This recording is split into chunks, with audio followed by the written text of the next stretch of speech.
The race to 5G is on, and the battle for talent is getting fierce. Welcome to 5G Talent Talk with Carrie Charles, a podcast dedicated to helping you face the future workforce head on. Navigate this challenging talent landscape with innovative strategies to attract, retain, and engage people in this new world of work. Only here on 5G Talent Talk with Carrie Charles, CEO of Broadstaff Talent Solutions. Hello there, and thanks so much for joining me today on 5G Talent Talk. I am glad you are here because I have with me very special guests. They are the hosts of 5G Guys podcast.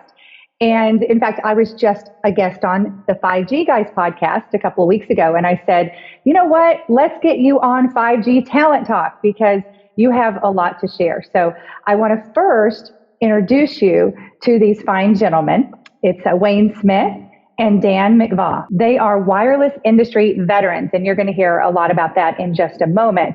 And of course, the hosts of 5G Guys podcast. So let me tell you just a little bit about Wayne and Dan, and then I'll let them talk. But Dan McVaugh started his career in the early 90s.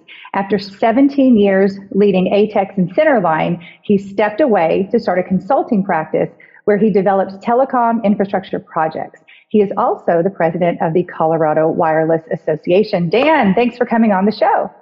Thanks for having me, Carrie. Yes. And now we have Wayne. So Wayne Smith started in commercial construction in the early 90s, also the early 90s. Did you two know each other back then? Yeah. You did? Oh my gosh. Okay, we'll hear that in a minute. And then he moved into telecom. He's now the president of Vertex Innovations and the CEO of Active Oversight, which is a quality management software company. Gentlemen, thank you for joining me today. Thanks, Carrie. Thanks for having us, Carrie. Great to be here. Yes, I'm excited. So, when we have a podcast, we typically don't talk a lot about ourselves, and it's all about the guest. So I really want to give you a chance to talk about you. A little bit more about your journey, each of you, what you do now, your current companies, your current roles, who you serve. So, Dan, do you want to start us off? Sure. Yeah, happy to talk a little bit more about where I've come from. So I've spent my whole career in wireless telecom. I came out of my undergrad study as an electrical engineer and started as a radio frequency engineer. So grew up working for the carriers as an RF engineer, designing and building networks back in the analog cellular days, and did that for about 6 years. And then in 2000, myself and a couple of gentlemen that I worked with at my last stop at one of the carriers started a company, ATEX, which you referred to. And we basically provided RF engineering services back to the industry. And that grew over the years into becoming a full turnkey company where we developed not just RF engineering, but site acquisition, construction, real estate management, project management, full turnkey of services. We rebranded that company as Centerline Solutions, as you referred to. So I did that for 17 years until 2017 when I decided to take a break and semi-retire while my kids were still in the nest before they flew the nest. And since then, I kind of decided to start doing consulting. So I'm an independent consultant. I do a lot of advising, a lot of coaching to other businesses in the industry, businesses outside of the industry as well. So sometimes it's entrepreneurs needing help. Sometimes it's folks in the wireless industry that have specific needs that they would like help with. And sometimes it's just leaders that want some coaching. So that's what I do today, and I love it. And I'm not currently the president of Colorado Wireless. I'm the past president. I was the president for 4 years. I still serve with Colorado Wireless, doing education and other initiatives, and glad to be part of that organization. Great organization. It sure is. Wayne. Wow, where to start? So I come from the trades, and my career started in commercial construction. Decided to move to Colorado in the early 90s to go to school for electrical engineering. Needed a job, and this thing called wireless was there. And so my construction background went really well. I joined a general contractor and started building the first towers in the mid to late 90s. Started Vertex Innovations in 2003 at the request of a new company in that time was Verizon. They asked me to start a company that would support them in their network. Since then, Vertex, it's been a great story for us. We've grown we've been able to build and manage every type of technology in the wireless world since, from 3G, you name it, to where we're at today with 5G. We manage about 4,000 to 6,000 projects a year.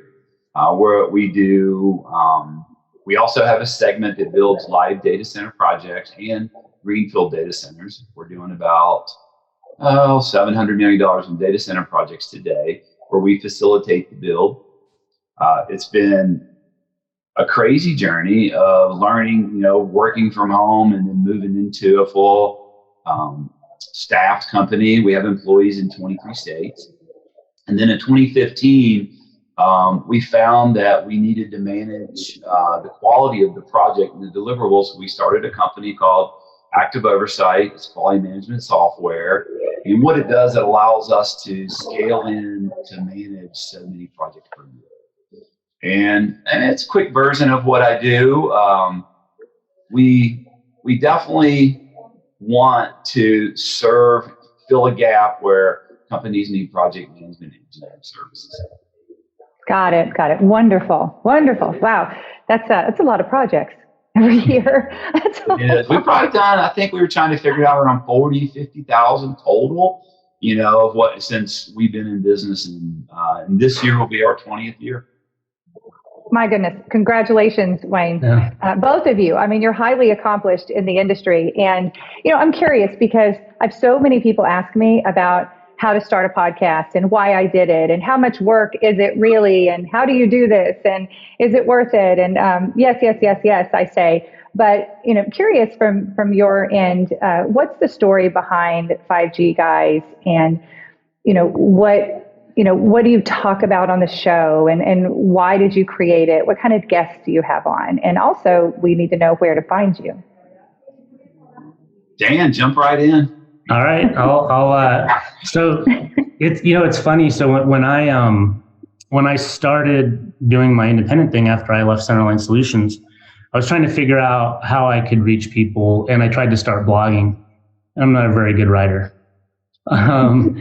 But Wayne and I have been good friends for a long time, and Wayne and I've worked with Wayne, for Wayne, vice versa. This industry is funny that way, where you'll work for somebody one day and the next day the roles reverse, and so we were working together on some projects, and just we talk a lot, and so we would spend hours on the phone just talking about all things wireless.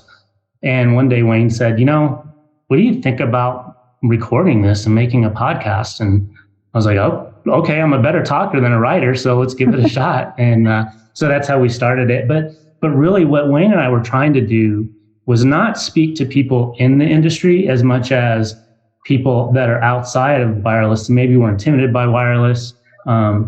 Maybe they're working for a company that was like wanting to start using wireless as an asset for their company. We wanted to reach those folks and kind of remove a lot of the acronyms and maybe some of the things that might come across as intimidating and preventing people from learning more about the technology and how it benefits their lives, their company, whatever the case might be. So that's really what we try to do, is just to speak to anyone out there inside and mostly outside the industry as well. And make some connections so they can understand some of the concepts that might seem daunting.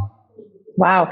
So it's a good opportunity for people inside the industry to share your podcast with potential customers or, people that are outside the industry to really understand it. So did you have something to share, Wayne? I just think podcasting, and like in yours, people like to fill their time listening when it's convenient for them. And I think one of the things that I'd say about Dan is, he loves the education of what he's learned in the industry. And it is a really great trait to continue to educate and us learn about it. The thing that I would say about the podcast is so significant for me. It's really, there's a lot of people who make this happen. And when we started doing it, it's been super exciting. And, you just realize that it takes a tribe of people or a group to make this happen for all of us. So that was it. It does. I agree 100%. Where can we find the podcast? Well, it's on pretty much any platform that you might listen to podcasts on. If you just search 5G Guys, you'll find us. We have a website, 5gguys.com. We're on all the social channels, at 5gguys. So it's pretty easy to find us. I think that I'm trying to think. We have had people find us not just from the U.S. but from countries all over the place. We've heard from people from other countries. It's pretty interesting to see and hear, and I'm sure you've had the same experience, Carrie, like where people are listening from. And what we really love is through our website and some of the social channels, when our listeners give us feedback, we get some great questions from people that turn into podcast episodes that we would have never thought of having. So it's really fun. Yeah. And it keeps us honest. Like when you want to talk about the industry, you have to stay on top of your game and really, so I love it from that perspective too. It's a good motivator for me. Well, I love the fact that you talk to a lot of different people. You have, a very interesting perspective, not only from the inside the industry, but also from outside, as we just discussed. So what I'd like to chat about now is, what are you hearing out there? What are you seeing? What are you hearing? And, for let's say for 2023, are leaders bullish? Are they excited about the future? Are they concerned about a potential recession? How are they handling their projects for 2023? How are they, in any uncertainty? Do you want me to jump in, Dan? And why don't you start out, give your perspective on what you're seeing, Wayne. Yeah, so I still think it's pretty bullish. I mean, the wireless industry itself hasn't really had a recessionary times. So we have had some supply chain type issues, but I think we're really bullish moving into 2023. We're going to see the competition between the top three carriers has definitely heated up. I think, where Verizon was a leader just a few years ago, T-Mobile has really claimed that spot, and AT&T is coming back strong after their ventures in the media. And so I think we'll see more projects trying to get done with less people in the industry to do it. And not only less employees, but less companies out there. Over the last few years, there's been tons of M&A activity in the space, right? And so companies come together, and it's a good thing for the owners and those people who invested their life, but for the carriers in the work, it's less pool of people to choose from. And so I think what we see in 2023 is Verizon step up definitely to try to get their mid-man deployed and bring that network back up. That'll be refreshing on their side. Also, man, we're back to trying to get fiber in the ground like it was in the 2000s. And that amount of work is just, it's insane and crazy how much it is. And so we're going to see tons of new startup companies trying to compete for some of that work. We'll see, more fiber in the ground as the broadband infrastructure bill starts to take hold and bringing, broadband to the underserved. And so it'll be a big competition place, but overall, I do think it's going to be a really big year for the industry itself. I love hearing that, Wayne. What do you think, Dan?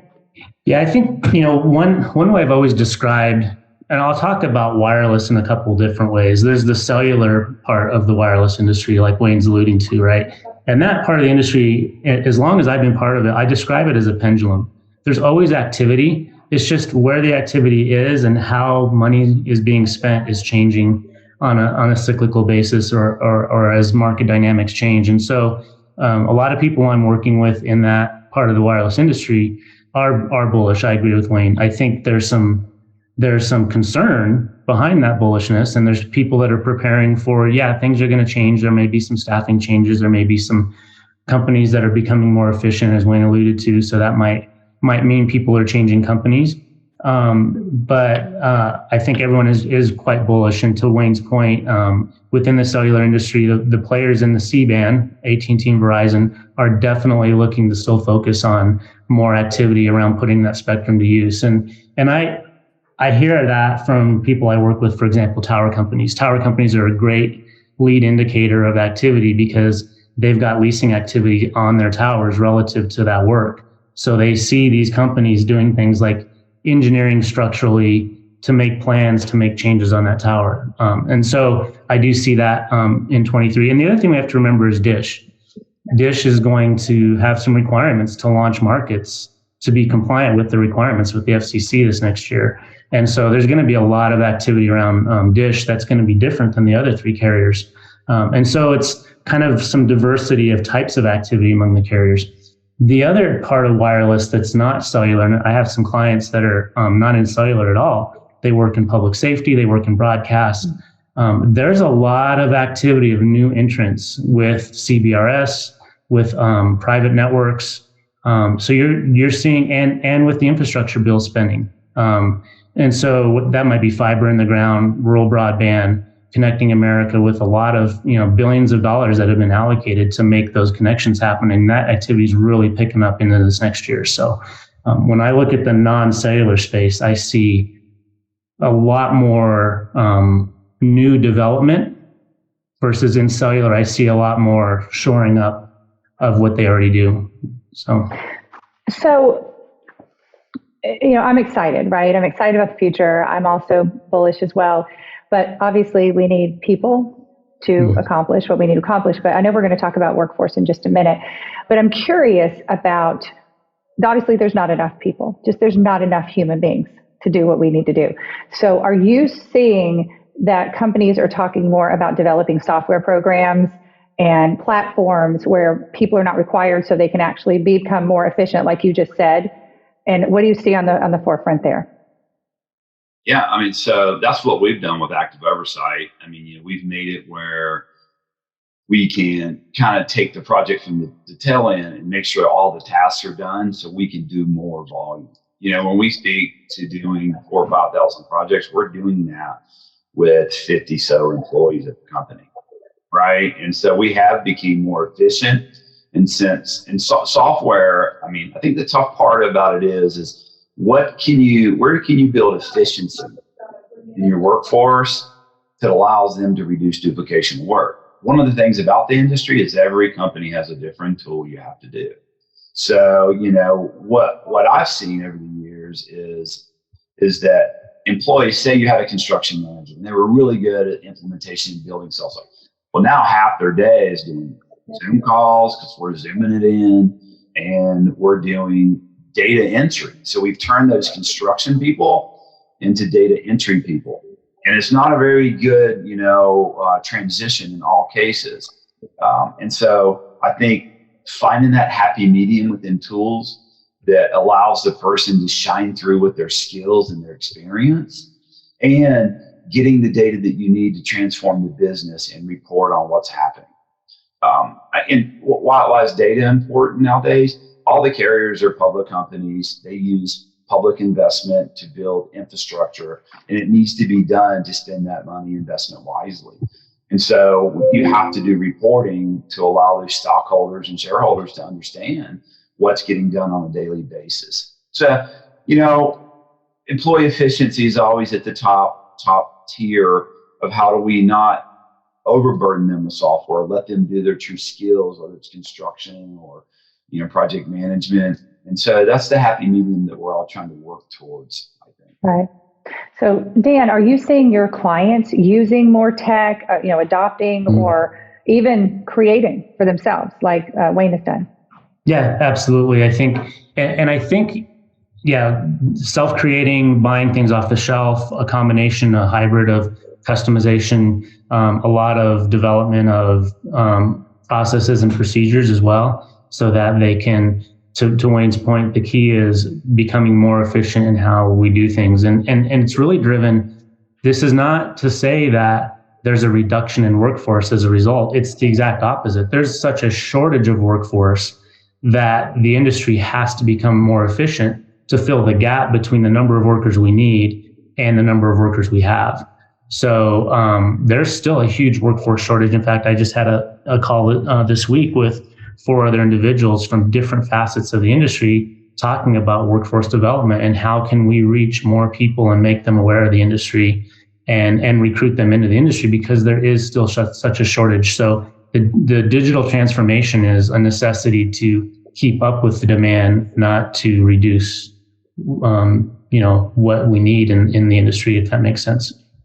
No, that makes sense. So on the workforce shortages, are you hearing that this is going to continue into 2023? And, there's a lot of layoffs we're hearing about too. I mean, is this going to increase the talent pool and, I guess put leaders more in the driver's seat, if you will? Well, what's happening is on the micro level, there are individual companies that are going to be laying folks off because they're trying to get more efficient, or they're in an economic cycle where they need to reduce spending. But there's plenty of other people that are going to take those workers on. So it's really more of a shell game of people moving around between jobs as opposed to people losing jobs. And then I'm seeing a lot of people move into the industry, for example, out of the military. There's programs now that are basically helping people that are leaving their military careers and move into wireless, as an example. So that's what I'm seeing, and I don't believe that anybody in the industry that has a good skill set, there's a place for them, and it's just a matter of finding where that place is after they make a change. Yeah, I think what I would add, and what we forget sometimes, is that I think the talent pool with telecom or telecommunications skills is still pretty high, to your point. But I think what hurts companies is when you lose all your back office people, and that change is dramatic. And so, you need billing analysts, you need project coordinators, you need marketing people. Those kinds of skills and jobs are really tough to fill compared to doing the actual physical work. Now, if you're a construction company, it may be totally different, but from what I've talked to in some of the vendors, like getting a project coordinator, the opportunities are so great. As soon as they get skilled, they're gone, right? They're moving up so rapidly that you're consistently trying to get your back office. And what's important about back office, it keeps paying the bills and the checks coming in. So it's a dual piece. One of the things that we did for the telecom side is we've taken a lot of the standards that the telecom carriers have created, and we've created the thing called the Vertex Training Cloud. Each one of our employees goes through a 90-day onboarding process to get certified in the architectural, the civil, the mechanic, those parts of it. And then it gives them something to take on. Now, what we're doing is creating a good opportunity for them to move up on their career. But I do think wireless has always been about that, especially from a company like us that are consultants or staffing type scope of work models. You're actually a stepping stone to a different career path in carriers or other companies. So that's where I see it is. It's hard to get the back office when those people move up. And that really, it affects your ability to produce. Interesting. So speaking of office, I agree with you there. Speaking of office, are we seeing return to office? Are leaders planning to have, a hybrid schedule, have everybody back in? I have leaders tell me, they say, oh gosh, maybe, I'm going to put my foot down in January and say, you all have to get back in the office. And I read a statistic recently that like 90% of leaders are going to demand that employees come back in the office, even if it's hybrid, at the first of the year. So what are you seeing out there? Well, from a construction point, let's talk about that a little bit. So we manage data center projects, and they anywhere from $5 to $70 million projects. Even the GCs and the subcontractors are zooming in, and then you lose that valuable part of coordination in it. So I do think in some of the roles that need to come in, we work a hybrid environment. We do require once a month that we have a monthly business review that all the managers and people come together to go through projects, to talk about. It's been really valuable through this year, but we're still flexible. Like, I don't think you need to come in every day, but you need to come in when you're with your peers to solve complex business problems, because no matter which generation of 5G or 4G, those problems still exist. And, there are people, logistical, cultural problems that need to come together so that you can really build a cohesive team. And, I think that's how I kind of look at that you got to be flexible, or you're going to really limit your pool in a very small pool anyway. Mm-hmm. You are so right, Wayne.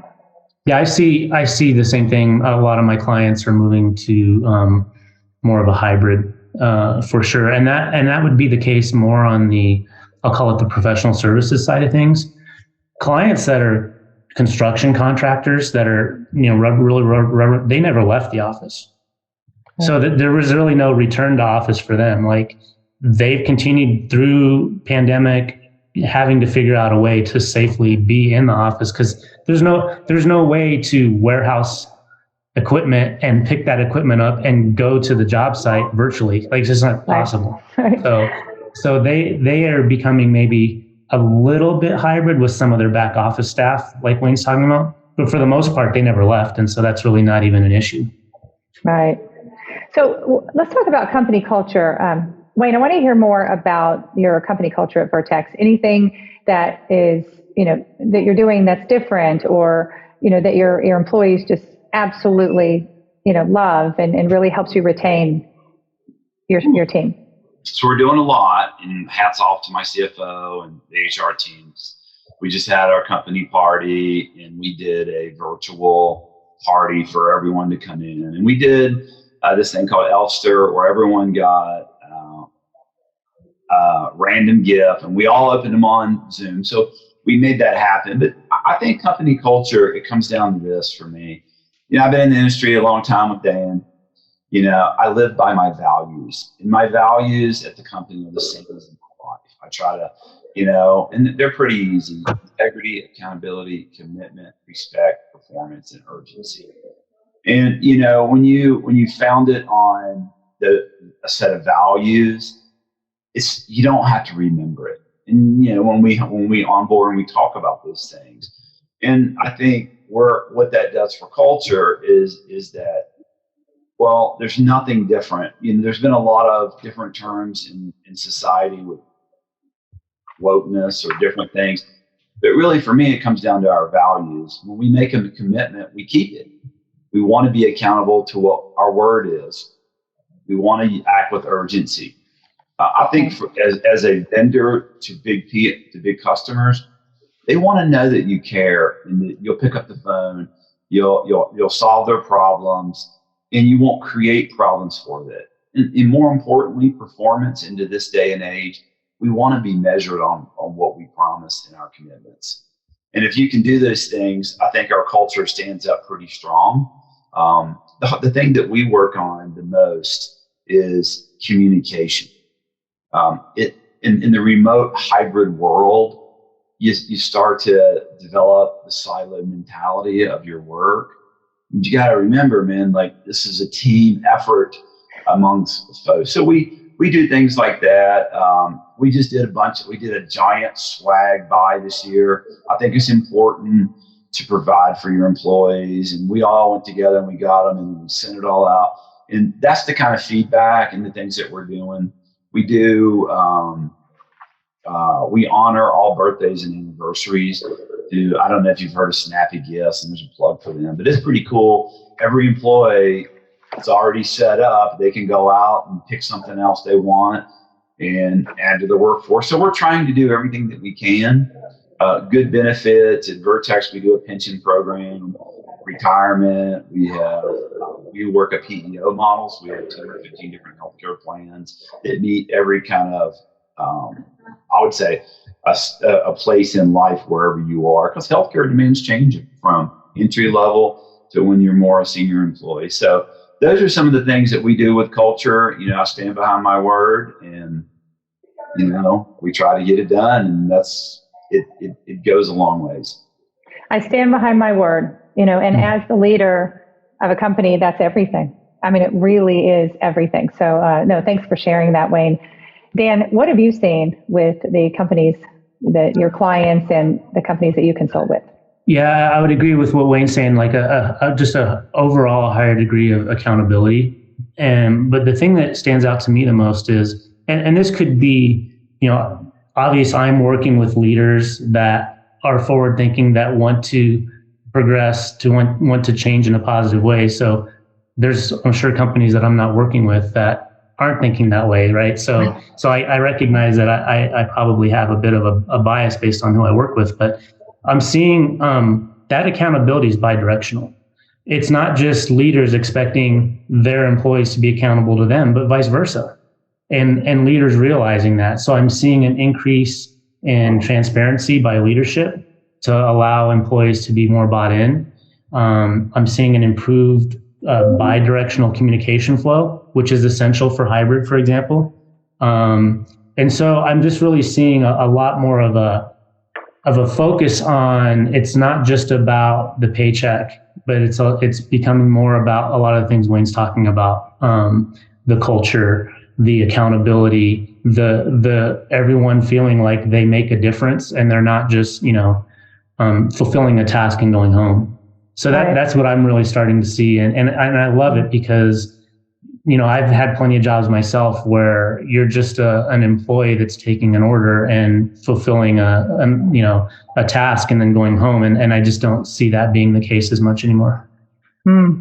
So true. Well, we can't finish this podcast without talking about 5G because I'm with the 5G guys. We're on 5G Talent Talk. So, 5G, right? It's we've seen it and felt it move forward. Doesn't seem to be moving fast. What's happening? Dan? Well, Wayne and I talk about this a lot on the podcast. This topic is pretty regular. And I think the point that we try to make to people is 4G, going from 3G to 4G was so impactful to all of us as consumers, right? I mean, it moved the needle so significantly in terms of our experience on our phones, right? Whether that be the ability to stream video is a big one, right? Video was a huge impact with going from 3G to 4G. What's going on with 5G is, some deployment is going maybe a little slower than people anticipated, but it's also what 5G is doing for us is not so upfront and obvious like 4G was. It's changing the world around us. For example, smart cities, for example, manufacturing, transportation, healthcare.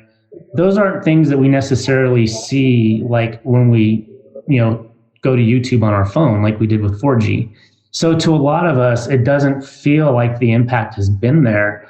But in fact, behind the scenes, the world is changing significantly where we're going to wake up one day and realize, wow, like there's cars driving around without people in them. And there's a 5G network behind that. Or, that manufacturing plant has no lights on because there's no people in it because it's all driven by a 5G enabled wireless automation system, things like that. So that's what we talk a lot about is there's a lot of activity on that front that we just don't see as consumers. Having said that, there has been delays in 5G because of pandemic, because of supply chain, because of some regulatory things that happen. We talk about that on some of our episodes, at the beginning of the year. This time last year, Wayne and I were doing, we call them flash pods on the last second change with the FAA and the aviation industry that stopped AT&T and Verizon from deploying their C-band spectrum as scheduled, as approved by the FCC. Those ripple effects did occur this year and have slowed down the deployment of 5G. So it's a little of both, but every generation typically is a 5-year cycle, whether it was 2G, 3G, 4G, or now 5G. From the start of that to the point that it could be considered a mature deployment is about a 5-year cycle. And, we're in maybe year 2 to 3 of that cycle with 5G right now. Would you agree with that, Wayne? Yeah, and I think that early on in 5G, we thought we were going to get gigabit speeds. And then we learned the limitations of the equipment, what was available to the market. And so all of the carriers have pivoted to different low band, mid band. And we do see some ultra, like I have tested a stadium at 3.6 gig on my phone. Now, I don't know what I would do with it at that point yet, but I do see that part. I would echo Dan's thing is this. Here's what, to me, what 5G means is that we're going to get a lot of data. And we're going to start to understand as companies and leaders how to use the data to make ourselves more efficient. And the workforce problem is not going to go anytime soon. So we need to use the technology and the speed of data and how you utilize it to get a real snapshot of where you are. And for companies all through the scale, it's going to take a while to get that out there and understand those benefits. IoT is definitely a benefit of 5G. and it's happening everywhere. Now, I still don't know why my oven has wireless and IoT, or my fridge. I'm not getting any good data yet about it. Right. All of this stuff, to Dan's point, it will start to stack. It's like anything in life, isn't it? If you read a book every day or once a year for a period of years, you gain that knowledge over time and you're better for it. Mm-hmm. I do believe that with 5G and where we're at, that as we work through the issues and the ups and downs of regular business, we'll start to gain more and more things that will impact our life. It's just hard to see right now because it's being developed. Yes. And, I saw an event recently. It was a conference on 6G. And I thought, what are we going to do? Okay, we have 5G podcasts. Are we going to have to change the name of our podcast? Right. Well, we got 10 years. Maybe we'll all be retired by then. Who knows? I love it. But to your point, Carrie, it really started with 3G. There's the marketing side of the technology. And so from the marketing side, everybody wants to start talking about the next one way before the next one is there. But there's also some really smart people, thankfully, that are working on 6G, like literally the technology behind the scenes, so that it will, it'll do its thing when the time is there. So, but yeah, I don't know. I think we registered the 6G guys URL just in case, but I don't know if we'll be lucky enough to be around that long or not. We'll see. Well, I hope so. I hope that we all are. Wayne and Dan, this has just been my pleasure. How can we find out more about you, about your companies? Yeah, so Vertex, you can find us at vertex-us.com. We have some exciting things in 2023. We're really diving into network inventory for enterprise, where they can manage, how do we manage those things, quality management. You can find us all over the web. Pretty much easy to LinkedIn. I'm on there. I've been on there a little. It's a lot of noise, but you can always just pick up the phone, call us, look us on the web, at Dan website. Well, probably the easiest thing is 5gguys.com and at 5Gs on at 5G Guys on all your social platforms. Through 5gguys.com, you can connect to Wayne or I directly and our companies and what we do outside of the podcast. So that's if there's only one thing to remember, 5gguys.com will get you to us. And then, like Wayne said, LinkedIn and what have you. So my last name's hard to spell, so I won't even try to tell people how to find my profiles on my last name. Mine's super easy. I really appreciate you coming on the show. This has been fantastic. Thank you for having me on 5G Guys. That was a lot of fun. And we're going to have an amazing 2023. I know it, and beyond. So thank you again. Thanks, Carrie. Thanks, Carrie.